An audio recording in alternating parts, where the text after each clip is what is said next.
Oke, pertama kita akan bahas penerapan teori. Ya, kemarin tinjauan pustaka, ya kita akan bahas penerapan teori. Kemarin kan sudah kita bahas bagaimana cara mencari literatur, ya. Kemudian bagaimana cara fungsi dari literatur untuk kualitatif, kuantitatif, ya sudah kemarin. Dan peta literatur, ya nanti tugas peta literatur jangan lupa minggu depan, ya saya sudah bikin itunya di kuliah, ya si forumnya sudah saya bikinkan, jadi kalian bisa upload di sana maksimal hari Rabu minggu depan jam 9, ya.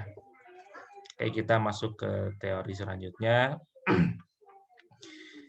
Salah satu komponen penting dalam melakukan penelitian adalah menentukan teori. Ya, ini penting sekali, teori. Ya. Jadi teori ini dia mengeksplorasi rumusan masalah. Ya. Kalau kualitatif, ya di sini dalam kuantitatif peneliti seringkali menguji berbagai teori untuk menjawab rumusan masalah. Kuantitatif. Jadi kalau kuantitatif cirinya adalah menguji teori. Maka teori di sini di dalam kuantitatif adalah variabel. Ya. Misalkan ya variabel itu misalkan apa sih variabel itu? Variabel adalah teori yang bisa terukur, teori yang terukur, ya. Yang terukur. Di sini terukur. Teori yang terukur disebut sebagai variabel. Contoh misalkan kalian ingin menguji terkait dengan inflasi, kemudian kurs rupiah terhadap pertumbuhan ekonomi atau yang syariah, yang perbankan misalkan, bagaimana sih tingkat layanan terhadap dana pihak ketiga DPK. Dana pihak ketiga nanti bisa diuji lagi kepada profitabilitas. Nah, itu semuanya variabel. Ada pelayanan, berarti ada variabel pelayanan. Yang kedua ada variabel DPK, dana pihak ketiga, dan yang ketiga ada variabel profitabilitas. Maka kalian harus mencari teori yang tiga itu. Pertama, teori pelayanan. Jelaskan apa ukurannya, apa sih pelayanan itu? Ada nggak? Misalkan kalau pelayanan itu biasanya ada Key Performance Index. Ya, bagaimana pelayanan yang bagus itu gimana? Ya, ada nggak teori yang mengatakan standarisasi pelayanan untuk perbankan? Pasti ada. Ya, pasti cari standarisasinya gimana. Jadi kalau si bank itu dibilang pelayanannya bagus, harus seperti apa? Nilainya berapa gitu ya. Cari teorinya. Kemudian teori terkait DPK, dana pihak ketiga. Nah, cari tuh standarnya apa, dana pihak ketiga, hitungannya gimana kalau ada indikatornya. Kemudian yang ketiga profitabilitas, cari teori terkait profitabilitas. Ya, bagaimana perhitungan profitabilitas? Ya, ada yang disebut return on investment (ROI), ada return on equity, boleh return on equity atau ROE, atau return on asset ROA. Banyak sekali perhitungan-perhitungan terkait profitabilitas. Nah, itu kalian cari tuh indikatornya, perhitungannya, standarisasinya dan sebagainya. Itu kuantitatif, menguji teori. Nah, sekarang kalau kualitatif ini lebih fleksibel, bervariasi. Misalkan teori kalau bikin muamalah itu berarti teorinya terkait dengan alat teori itu sebagai membingkai masalah untuk menganalisa hasil penelitian. Ya, misalkan teori terkait dengan usul fikih, ya, berarti kalian menggunakan usul fikih. Usul fikih di sini ya. Nah, usul fikih kan banyak kan teorinya kan. Ada kaidah fikih terkait masalah mursalah. Misalkan begini, boleh nggak sih dana zakat itu didistribusikan untuk pembangunan masjid? Boleh nggak? Boleh nggak? Pak, di daerah saya ada dana zakat terkumpul, ya akadnya zakat. Tapi sama si pengelola zakatnya itu dipakai untuk bangun masjid. Kira-kira boleh nggak?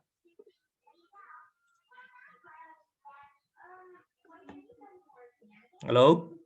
Boleh tidak? Ya, ada beberapa pendapat yang tidak boleh adalah bahwa si zakat itu adalah sudah ditentukan distribusinya ke dalam 8 asnaf, jadi tidak boleh. Ini pendapat pertama.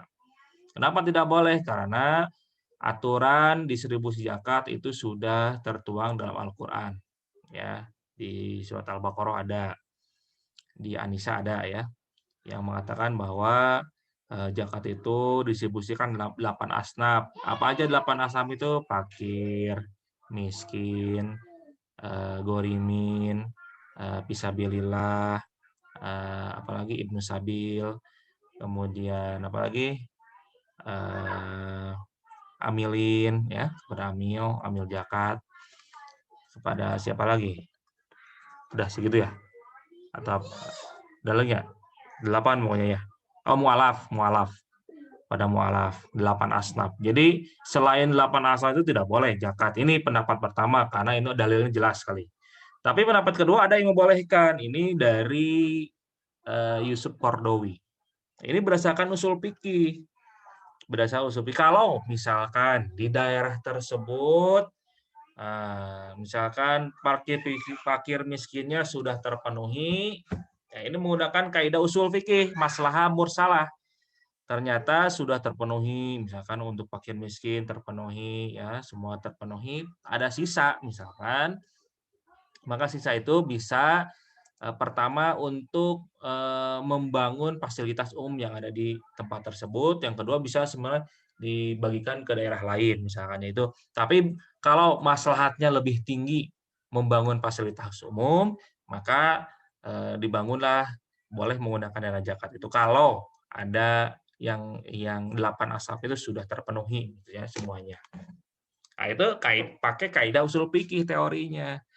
Ya, masalah mursalah atau pakai ihtisan. Ini kalau ihtisan itu paling sering digunakan untuk produk-produk perbankan syariah. Ya.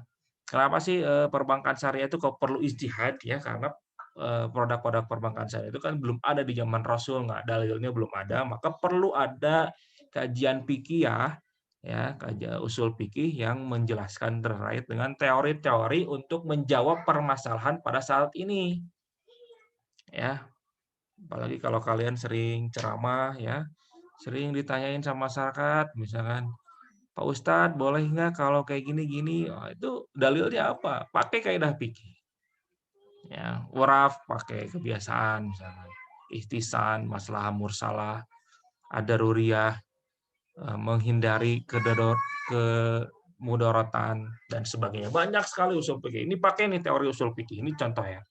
Kemudian teori terkait dengan dalil ya, dalil pakai Al-Qur'an, pakai hadis, pakai fatwa ulama dan sebagainya.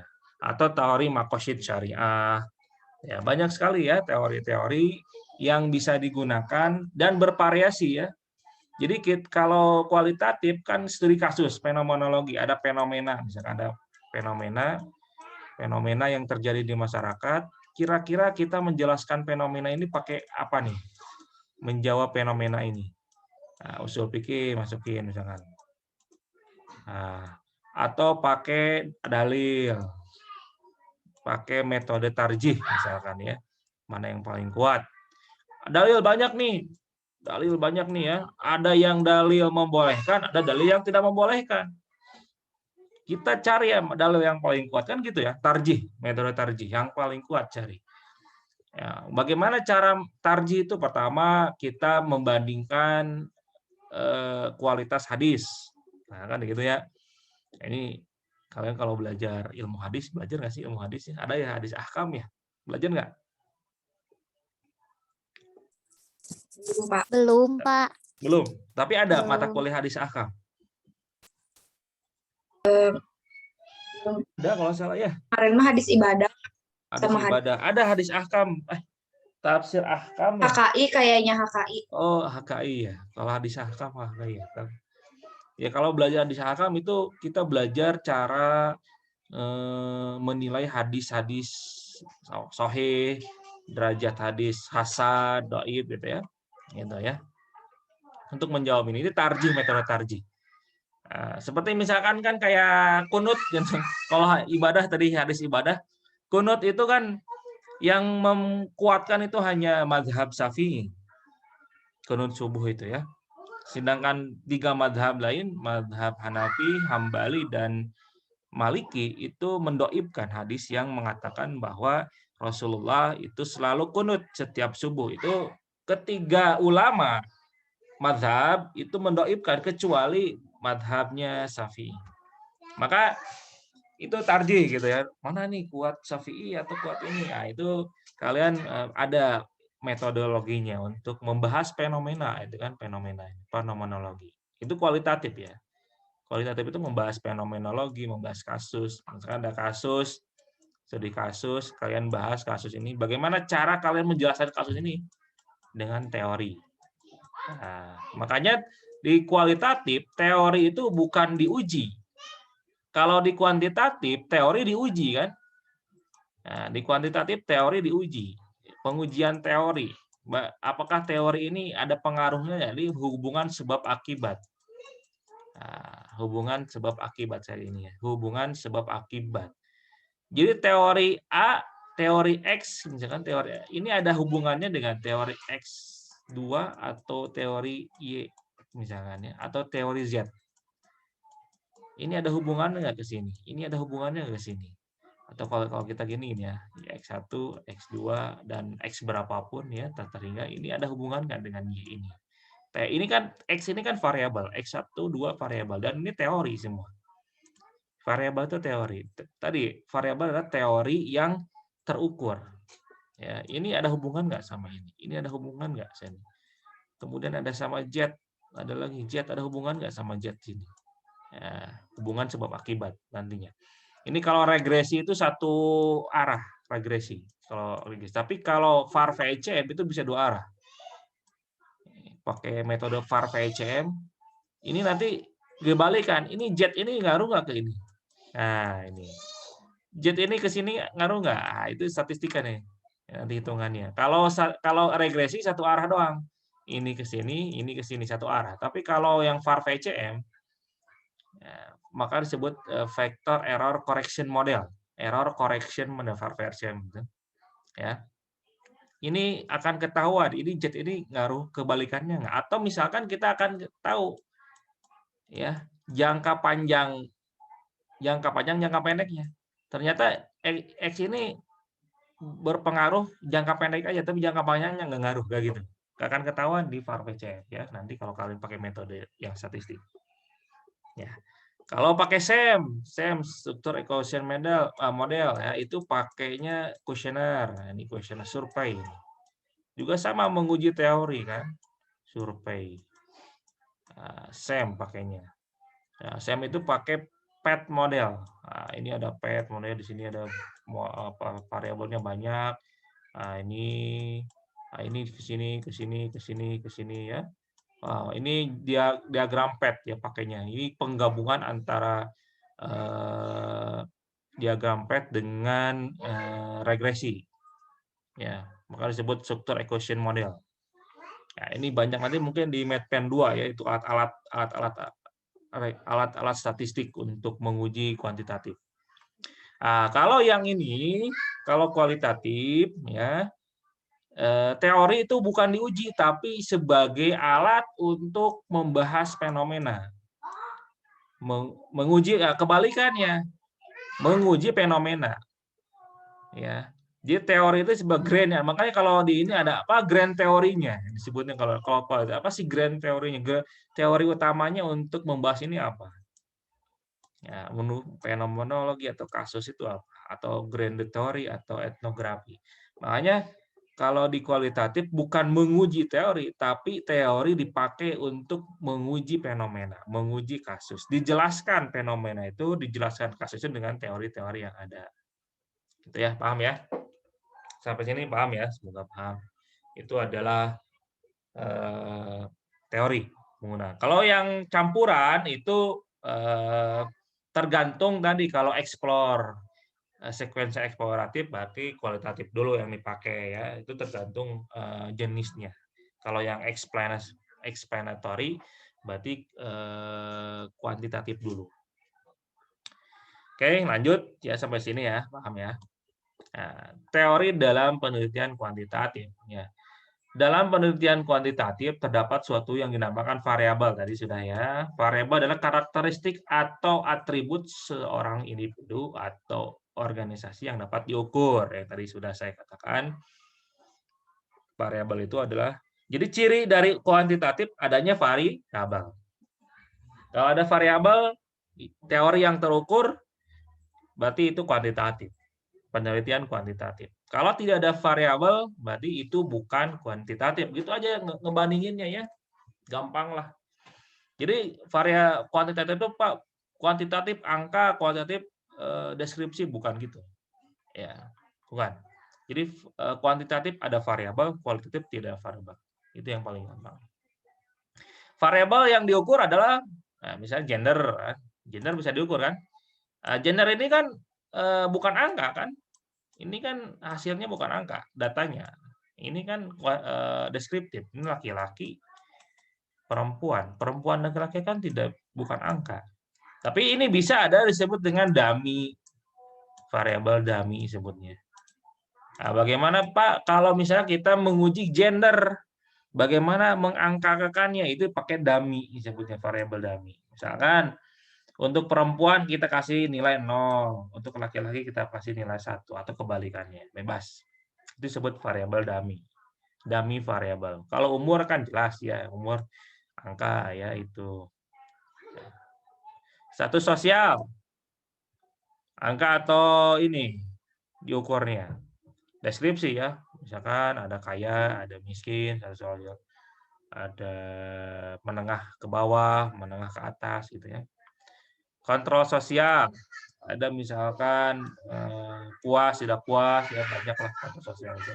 Puas, tidak puas juga kan dia datanya berupa deskripsi. Jam sama bisa didamikan, dummy variabel. Ya. Susunan temporal yang berarti bahwa satu variabel dapat berpengaruh pada variabel lainnya. Atau yang lebih akurat adalah suatu variabel mungkin saja mempengaruhi variabel lainnya. Ya. Kemudian, ini ada yang disebut variabel bebas, variabel yang tidak terikat. Ya, bebas itu tidak terikat atau independen. Jadi dia tidak dipengaruhi oleh apapun, tapi dia bisa mempengaruhi yang terikat ini. Makanya kalau di dalam dinotifikasikan ini disebutnya variabel X, ini variabel Y. Nah, moderating itu bisa yang Z misalkan ya.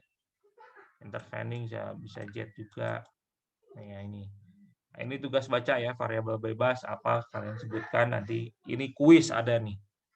Variabel bebas, terikat, intervening, mediating, moderating, dan kontrol. Tugas baca. Minggu depan ini kuis keluar. Ya, saya suka gitu ya. Tugas baca berarti ini kuis. Oke, lanjut ya. Nah, teori dalam kuantitatif menurut Kerlinger bahwa teori merupakan seperangkat variabel, definisi, dan proposisi yang saling berhubungan yang mencerminkan pandangan sistematis atas suatu fenomena dengan cara menguji hubungan antar variabel. Ya. Kemudian menurut Labovitz dan Hagedorn berpendapat teori dalam kuantitatif adalah suatu usaha untuk mengetahui bagaimana dan mengapa variabel-variabel dan pernyataan relasional saling berhubungan satu sama lainnya. Teori dalam kuantitatif bisa juga disebut sebagai metafora pelangi. Berbagai bentuk teori dalam kuantitatif, peneliti menegaskan teori dalam bentuk hipotesis. Ya, jadi kita kasih hipotesis atau kesimpulan sementara. Peneliti menyajikan teori dalam bentuk pernyataan jika. Nah, jadi kalau hipotesis itu pasti ada depannya jika X lebih besar dari 0, maka berpengaruh misalkan gitu ya. Peneliti dapat menyajikan teori dalam bentuk visual atau disebut juga bisa ditabelkan, flowchart, atau definisi operasional variabel. Ya, divisualkan dengan membuat tabel definisi operasional variabel, definisi operasional variabel. Ya. Penempatan teori dalam kuantitatif. Pertama, peneliti menguji atau memverifikasi teori. Peneliti menguji hipotesis pada rumusan masalah atau rumusan masalah. Peneliti mendefinisikan dan mengoperasionalkan variabel-variabel yang diperoleh dari teori. Peneliti mengoperasional ya, salah. Mengoperasionalkan ya. Peneliti mengukur atau mengobservasi variabel-variabel dengan bantuan instrumen statistik untuk mengukur skor pada variabel. Opsi-opsi penempatan teori. Jadi ini penempatan teori dalam kuantitatif ya. Apabila penempatan teori dalam di pendahuluan kelebihannya sebagai pendekatan yang sering digunakan dalam jurnal ilmiah. Jadi kalau kalian membuat jurnal, menulis jurnal atau proceeding, itu kan dibatasi halamannya ya, hanya maksimal 20 halaman, apalagi kalau proceeding ya, maksimal itu biasanya 6 halaman. Maka teori ditempatkan di pendahuluan, di latar belakang ya, atau di pendahuluan ya. Kenapa munculnya penelitian itu? Tapi kalau di di laporan skripsi, laporan hasil penelitian, hibah-hibah, teori biasanya ditempatkan di tinjauan pustaka atau di bab 2. Nah, kekurangannya kalau misalkan ini kan lebih efisien ya. Jadi kalau misalkan teori disimpan di pendahuluan ya, yang bersifatnya lebih ringkas, pertama lebih efektif, lebih efisien, jadi tidak terlalu banyak halaman. Yang kedua adalah kekurangannya sulit bagi pembaca untuk memisahkan dan memilih dasar teori dalam komponen proses penelitian. Jadi para pembaca itu sulit mana teorinya gitu ya, cari-cari teori mana gitu ya. Makanya kalau di jurnal itu jarang sekali definisi ya teori itu. Jadi langsung oh ini saya pakai teori ini, gitu ya. Jadi nggak terlalu detail disebutkan ya, karena pertama memang kan halaman yang dipakainya, halaman yang harus dikerjakannya kan dibatasi untuk yang jurnal. Tidak boleh banyak-banyak karena setiap jurnal itu punya gaya selingkung yang masing-masing, biasanya itu maksimal 20 halaman. Bahkan ada yang per kata. Misalkan abstrak maksimal 200 kata, pendahuluan maksimal 500 kata gitu ya. 500 kata itu sekitar 1,5 halaman lah ya, 500 kata. Jadi ada yang jurnal-jurnal yang punya gaya selingkung masing-masing, yang pasti semua jurnal itu membatasi jumlah halaman dan jumlah kata-katanya. Kemudian dalam tinjauan pustaka ini di bab 2 nih. Ya, misalkan teori disimpan di bab 2. Kelebihannya teori-teori ditemukan di literatur dan menempatkannya di tinjauan pustaka untuk lebih detail. Jadi lebih detail ya, lebih lebih terperinci ya dituliskan. Kekurangannya pembaca sulit membedakan teori dengan tinjauan pustaka. Nah, ini jadi teori terlalu banyak, apalagi mahasiswa mah suka copy paste definisi isinya semua ya. Bahkan teori itu bukan definisi ya. Sekali lagi teori itu bukan definisi ya. Jadi teori itu menjelaskan struktur harusnya. Strukturnya ini misalkan usul fikih. Usul fikih itu harusnya dia detail. Misalkan masalah mursalah. Masalah mursalah itu bagaimana menggunakan masalah mursalah untuk menjawab suatu permasalahan. Itu yang harusnya dikeluarkan, bukannya definisi boleh definisi, tapi isinya jangan definisi semua dikeluarin. Definisi masalah mursalah menurut ulama A, semuanya ulama yang mendefinisikan ditulis. Bahkan ada hampir 20 definisi, pusing saya dengarnya. Ya, suka pusing saya. Ini kok isinya definisi semua? Yang harus yang ditulis itu ya jangan semua definisi, tapi bagaimana cara menggunakan teori itu. Jadi kalau ada masalah, kamu akan menggunakan masalah mursalah untuk menjawab masalah tersebut. Bagaimana cara masalah mursalah itu digunakan? Nah, itu yang harus ditampilkan. Nah, caranya bagaimana? Caranya kalian cari jurnal-jurnal atau buku-buku orang lain yang menjadi referensi kamu. Bagaimana cara orang menggunakan teori masalah mursalah untuk menjawab masalah, gitu ya. Bagaimana orang lain, misalkan ihtisan, cara menggunakan teori ihtisan dalam usul fikih dalam menjawab masalah. Sampaikan di tinjauan pustaka. Oh, ini ada jurnal. Masalahnya ini dengan menggunakan ihtisan. Bagaimana jurnal itu menggunakan teori ihtisan menjawab masalah. Nah, gitu. Yang harus muncul itu bukan definisi saja. Ya, definisi bagian dari literatur, satu bagian, tapi literatur bukan definisi saja. Itu ya. Paham sampai sini? Paham? Kalau yang kuantitatif juga sama, jangan definisi saja. Harusnya struktur, harusnya bagaimana standarisasinya. Inflasi misalnya. Inflasi itu harus muncul sampai ke cara menghitungnya, menghitung inflasi. Bagaimana data inflasi itu muncul. Misalkan inflasi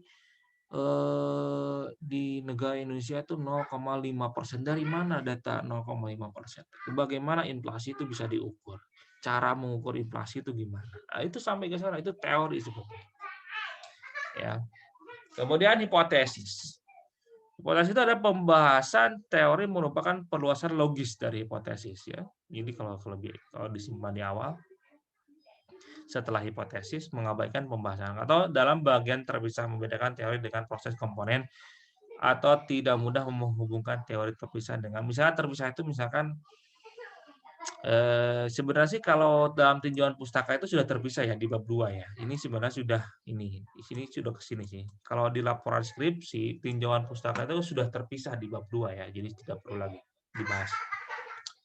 Nah, kemudian dalam kualitatif penerapan teori dalam kualitatif. Yang kuantitatif paham ya? Ada pertanyaan? Halo, ada pertanyaan yang kuantitatif? Belum ada, Pak. Belum ada. Oke, siap. Dalam penelitian kualitatif, teori sering digunakan sebagai penjelasan atas perilaku. Nah, tadi kan, maka misalnya ada fenomena, fenomena ini apa? Dijelaskan oleh teori. Ya, dijelaskan oleh teori. Menjelaskan fenomena atau kasus ya. Jadi para peneliti kualitatif seringkali menggunakan perspektif teoritis. Perspektif teoritis atau theoretical lens or perspective in qualitative research. Sebagai panduan umum untuk meneliti misalkan gender, kelas, dan ras. Misalkan.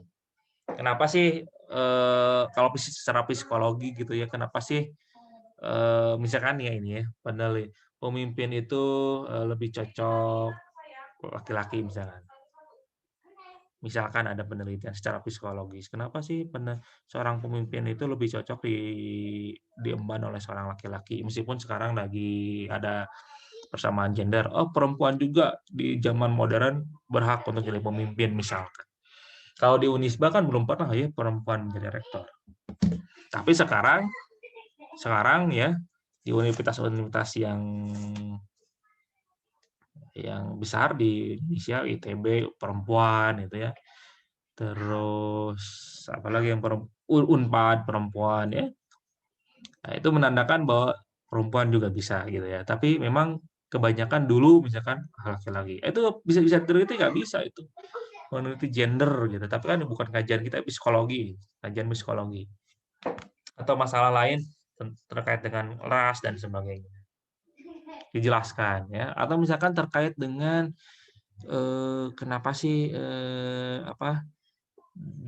masyarakat desa itu apa sebutnya teh urbanisasi ya, laju urbanisasi itu tinggi di Indonesia itu. Artinya bahwa di orang desa lebih banyak mencari kerja di kota, sehingga di desa sepi, di kota penuh urbanisasi ya. Itu perlu dijelaskan dengan teori kualitatif. Ya. Kenapa? Padahal kan di desa itu sebenarnya kalau kita lihat itu sumber ekonomi dari desa. Ya, sumber ekonomi dari desa. Benar nggak? Setuju nggak? Di desa itu kan ada lahan. Lahan itu bisa jadi pertanian, peternakan, bisa jadi sumber energi, ya. Makanya sekarang itu ada ini, kalau para sarjana itu jangan cari di kota, tapi di desa aja. Karena desa itu perlu pembangunan. Jadi orang-orang desa itu tidak perlu ke kota untuk mencari nafkah. Tapi di Indonesia justru kebalikan ya. Kalau di negara maju kan merata. Di Amerika misalkan merata, jadi tidak numpuk satu kota, merata. Ya, gitu. Itu perlu diteliti, dijelaskan oleh teori kualitatif. Atau misalkan kalau misalkan di Indonesia, Indonesia itu sebagai negara Muslim terbanyak, tapi bank syariahnya rendah itunya. Kepercayaan terhadap bank syariahnya rendah. Beda dengan Inggris. Di Inggris itu ya, perbankan syariah itu menjadi primadona perbankan syariah itu ya. Ada bank syariah, bahkan keilmuannya kalau kalau kalian mau lanjut S2 misalkan, selain di Indonesia, justru di Inggris itu banyak sekali universitas yang membuka prodi perbankan syariah, ya, keilmuan keuangan. Jadi di sana tuh lebih banyak orang yang melek perbankan syariah di Inggris. Padahal mereka bukan negara Muslim, gitu ya. Tapi di Indonesia negara Muslim, tapi perbankan syariahnya kecil, itunya. Marketnya itu bisa dijelaskan dengan teori kualitatif, ya, seperti hal-hal seperti itu. Dalam penelitian kualitatif, teori sering kali digunakan sebagai poin akhir. Nah, ini ya. Jadi kualitatif itu boleh di awal teorinya, tapi jangan jangan semuanya dikeluarin. Ini suka blunder nih. Bahkan saya itu kalau nguji UP, ujian proposal, itu kan kalau ujian proposal itu kan yang diuji ada 3. Pendahuluan, latar belakang masalah, kemudian teori yang digunakan, dan medpen. Udah itu aja. Ya, pendahuluan itu isinya ada tema, ada masalah, rumusan masalah, kemudian teori, tinjauan pustaka ya, teorinya tinjauan pustaka, kemudian medpen. Udah itu aja. Jadi mungkin kalau di 3 bab lah ya, bab sampai bab 3. Ini kadang-kadang di pendahuluan itu sudah ada kesimpulan. Ini blundernya. Kenapa? Karena teorinya udah dimasukin di pendahuluan. Ini blunder. Misalkan kemarin ada terkait dengan ini pembajakan, jual beli bajakan, bukan jual beli bajakan, ijaroh, analisis akad ijaroh untuk install ulang software, tapi softwarenya bajakan. Wah, dia di pendahuluan, ini masih UP ya, ujian proposal. Ujian proposal kan berarti belum ada kesimpulan ya, belum dilakukan penelitian. Tapi di pendahuluan, di latar belakang masalah sudah ada kesimpulan bahwa dia mengatakan bahwa dalilnya ada, keluarin semua bahwa jual beli yang jual beli yang tidak sah itu salah satunya adalah manipulasi, penipuan. Ini kan maksudnya penipuan ya, pembajakan itu memanipulasi, mencuri ide dan sebagainya. Dalilnya dikeluarin, An-Nisa ayat 29, hadisnya dikeluarin semuanya di pendahuluan. Kemudian mengingat adanya indikasi penipuan, maka saya akan melakukan penelitian. Maka kata saya, kenapa kamu melakukan penelitian sedangkan kamu tahu sendiri bahwa itu sudah menyimpulkan bahwa itu penipuan, bahwa ijaroh atau menjual jasa install ulang software itu salah satu bentuk penipuan. Karena dia sudah membuat kesimpulan. Karena buat apa lagi dilakukan penelitian ya? Kalau di latar belakangnya sudah ada kesimpulan, teorinya sudah dikeluarin semua. Itu blunder nggak? Blunder lah. Jadi kalau kata saya, buat apa nih dilanjutkan untuk bab 2? Pasti kan hasilnya sama dengan yang itu. Ya. Jadi jangan sekali-sekali kamu menaruh teori di latar belakang masalah untuk kualitatif. Jangan sampai. Apalagi ngeluarin dalil, ngeluarin hadis di latar belakang masalah. Itu blunder terbesar, itu pasti tertolaknya tinggi sekali. Ya, paham ya? Ya, karena untuk kualitatif teori disimpan di akhir di bab 4. Tadi kan bab tadi harus tahu prinsipnya kalau kualitatif teori itu menjelaskan masalah. Nah, untuk ada di mana sih menjelaskan masalah hasil penelitian ada di bab 4. Maka teorinya kalian tumpahkan semua teori yang kalian tahu, teori literatur, wawancara, observasi di bab 4. Tumpahkan semua di bab 4 sehingga menghasilkan kesimpulan yang benar-benar terperinci, yang benar-benar tidak hanya asumsi. Kan ada istilah pada, kan nanti lebih detail lagi. Kan ini udah keluar ininya. Di teori itu ada dalil dan sebagainya. Justru latar belakang masalah itu adalah kesempatan kamu untuk menjelaskan masalah seharusnya, bukan menjelaskan teori. Kalaupun ada teori, ya teorinya adalah hanya menyebutkan saja. Tidak usah rinci bahwa saya akan membahas teori fenomena ini dengan menggunakan teori ijarah misalnya.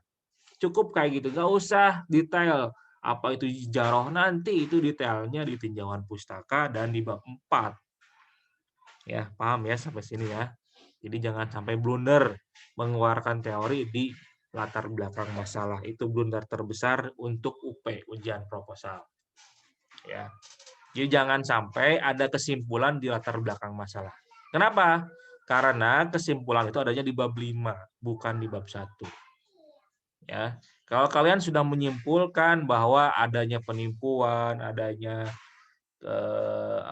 penyelewengan, misalnya adanya ketidaksamaan dengan teori, adanya ketidaksamaan dengan prinsip Islam, ada kata-kata itu di latar belakang masalah atau di pendahuluan, maka otomatis UP-nya sudah selesai, penelitiannya sudah selesai, maka tidak perlu lagi dilanjutkan penelitiannya. Jadi skripsinya sudah dibereskan, sudah selesai, berarti tidak perlu lagi dilanjutkan. Jadi kalian harus cari lagi judul yang lain. Paling saya ngomongnya gitu.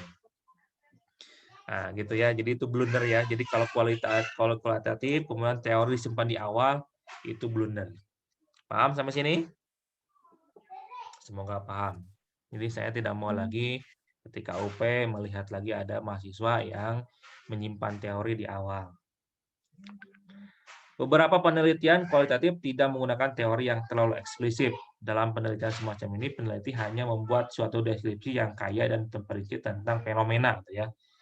Jadi kadang-kadang memang ada juga penelitian kualitatif, dia tidak teorinya memang sedikit referensi yang membahas teori itu misalkan. Maka dia harus menggunakan data primer, observasi dan wawancara untuk membahas itu. Ya misalkan kalian ingin bahas tapi teorinya referensinya sedikit. Nah, bagaimana?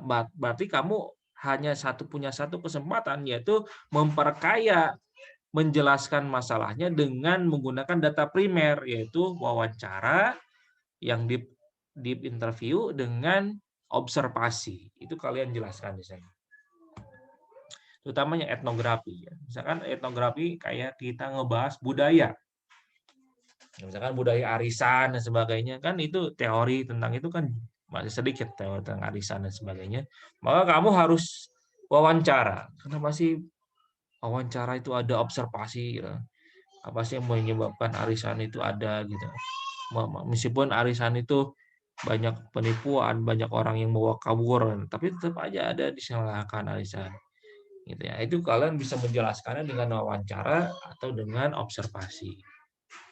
Menambahkan teori pada penelitian etnografi yang menggunakan tema kultural atau perspektif teoritis, teori muncul di awal penelitian. Ya, ini bisa jadi ini etnografi nih.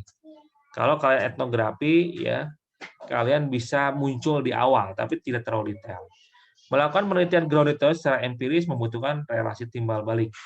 Data harus diolah secara dialektik agar dapat menghasilkan proposi-proposi baru yang memungkinkan munculnya kerangka teoritis. Nah, dalam campuran ya, teori dalam penelitian metode campuran dapat diterapkan secara deduktif seperti dengan pengujian atau verifikasi teori kuantitatif, atau secara induktif pada penelitian kualitatif ya. Ini contoh penempatan teori di awal penulisan sebagai kerangka penulisan untuk memandu rumusan masalah. Menuliskan teori kemudian jelaskan komponen data kualitatif dan kuantitatif. Memasukkan diagram teori, artinya peta literatur ya ini ya. Diagram teori itu adalah peta literatur. Kembali ke teori di akhir penelitian. Transformatif ya. Membatasi masalah dan mencari literatur, mengidentifikasi rancangan penelitian, mengidentifikasi sumber data, mengidentifikasi atau membuat instrumen penelitian dari wawancara, observasi, dan sebagainya. Menganalisis, menafsirkan, dan melaporkan. Jadi kalau sudah ada menafsirkan itu menganalisis bisa banyak ya. Bisa menganalisis wawancara, menganalisis hasil observasi itu kan hasilnya apa sih? Hasilnya bisa berupa gambar, video gitu ya. Jadi kalian tuh kalau observasi kalian bikin video observasi, bikin foto-foto fotografi, atau kalian mencari dokumen. Nah, itu hasil-hasil dokumentasi itulah atau hasil observasi itulah kalian jelaskan atau konten analisisnya. Ada foto, kalian jelaskan maksud foto itu apa. Ada video, kalian jelaskan maksud video itu apa. Ada dokumen, itu jelaskan. Itu adalah hasil data primer dari observasi. Kalau hasil data primer dari wawancara adalah berupa narasi. Berupa narasi hasil wawancara. Kalian jelaskan narasinya, dinarasikan hasil wawancara itu. Nah, kerangka kerja transformatif, tulis bagian awal digunakan dalam penelitian ini. Kasus yang dibahas merupakan isu spesifik. Sampaikan literatur review, melibatkan para partisipan dalam mengumpulkan data. Kemudian rancangan penelitian dalam metode gabungan data kualitatif dan kuantitatif, dan diakhiri dengan membantu mencari solusi. Nah, ringkasan kuantitatif adalah menggunakan teori, ini ringkasannya ya, review dari mata kuliah hari ini. Kuantitatif teori adalah menjelaskan relasi antar variabel. Sedangkan kualitatif untuk etnografi, teori dijadikan alat memunculkan pertanyaan tentang berbagai masalah. Teori dijadikan alat memunculkan pertanyaan tentang berbagai masalah. Untuk kasus dan fenomenologi, teori dijadikan sebagai poin akhir penelitian dengan pola induktif. Jadi kalau kasus dan kan kalau yang syariah mas seringnya kan kasus dan fenomenologi untuk kualitatif, maka teori disimpan di akhir penelitian sebagai poin untuk menjelaskan hasil dari penelitian itu atau hasil dari pengumpulan data, hasil dari membahas masalah. Grounded teori dihasilkan dari pandangan partisipan. Jadi kalau misalkan tidak ada masalah fenomena tapi teorinya sangat minim, maka kalian harus mencari teori baru ya dengan melihat pandangan para partisipan. Jadi kalian mencari sebanyak-banyaknya partisipan, kemudian wawancara, deep interview, kemudian kalian analisa. Dari hasil analisa itu muncul teori baru. Nah, misalkan misalkan arus urbanisasi. Urbanisasi itu kan kenapa sih terjadi urbanisasi yang begitu masif di Indonesia, di mana Jakarta sebagai sumber tujuan utama mencari nafkah atau kota-kota besar di Jawa misalkan atau Pulau Jawa lah sebagai sumber masyarakat di Indonesia untuk mencari nafkah. Jadi orang-orang di Sumatera, Kalimantan, Papua, Sulawesi banyak di Jawa dan di Bali misalkan. Jadi Jawa dan Bali jadi epicentrum atau jadi pusat ekonomi di Indonesia. Nah, ini kenapa terjadi? Kalian tanya nih sampling. Tanya, di desa saya ternyata kalau udah lulus SMA langsung ke kota. Nah, itu kalian cari itu jawabannya kenapa. Nah, itu kan munculkan teori baru tuh ya, dan sebagainya ya. Kemudian campuran teori sebagai kerangka kerja untuk aspek ilmu sosial dan transformatif. Ya, transformatif. Yang kemarin world view ada transformatif, ada postpositivism, ada pragmatism ya. Itu lagi apa? Saya lupa. konstruktif. Nah, ada konstruktif, ada 4 ya. Ada post-positivism, itu science, ada konstruktif, ada pragmatis, ada transformatif. Nah, cukup sampai sini mata kuliah yang hari ini ya. Ada pertanyaan? Ada pertanyaan sampai sini?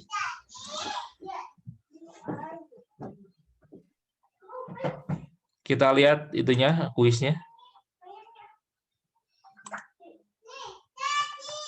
Wah, sudah semua ya, 15 orang. Satu orang, Siti belum, Siti Saidah.